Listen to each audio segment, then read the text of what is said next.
दोस्तों, जापान एक ऐसा देश जिसे उसकी तकनीक, अनुशासन और सफाई के लिए पूरी दुनिया जानती है। लेकिन इस चकाचौंध के बीच एक अनोखी समस्या है, क्रो।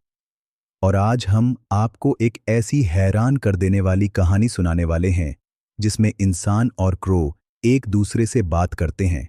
जापान में क्रो की संख्या लाखों में है। वे बहुत चालाक, तेज और संगठित होते हैं। ये सुबह सुबह कचरे के बैग फाड़ देते हैं, सड़क पर गंदगी फैलाते हैं और खेतों में सब्जियां फलों का बड़ा नुकसान करते हैं। एक अनुमान के मुताबिक सिर्फ टोक्यो में हर साल लाखों येन का नुकसान होता है। जापान का कानून जानवरों और पक्षियों को मारने पर सख्त पाबंदी लगाता है। इसका मतलब ये हुआ कि प्रशासन के पास इन्हें हटाने का कोई हिंसक तरीका नहीं था। लोगों की शिकायतें बढ़ रही थीं, लेकिन हल चाहिए था, वो भी ऐसा जो इंसानों और क्रो दोनों के लिए सुरक्षित हो। यहीं पर एंट्री हुई वैज्ञानिक नाओकी त्सुकाहारा की।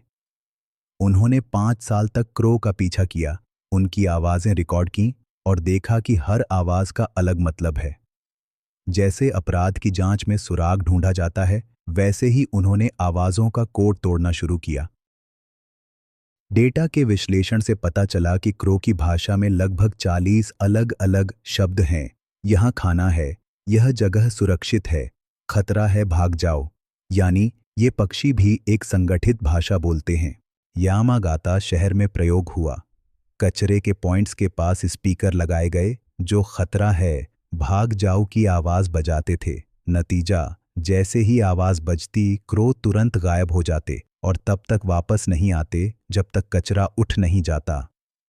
दूसरे प्रयोग में स्पीकर से मुझे खाना मिल गया का संदेश चलाया गया। कुछ ही सेकंड में दर्जनों क्रो आ पहुंचे और वहीं खाने लगे।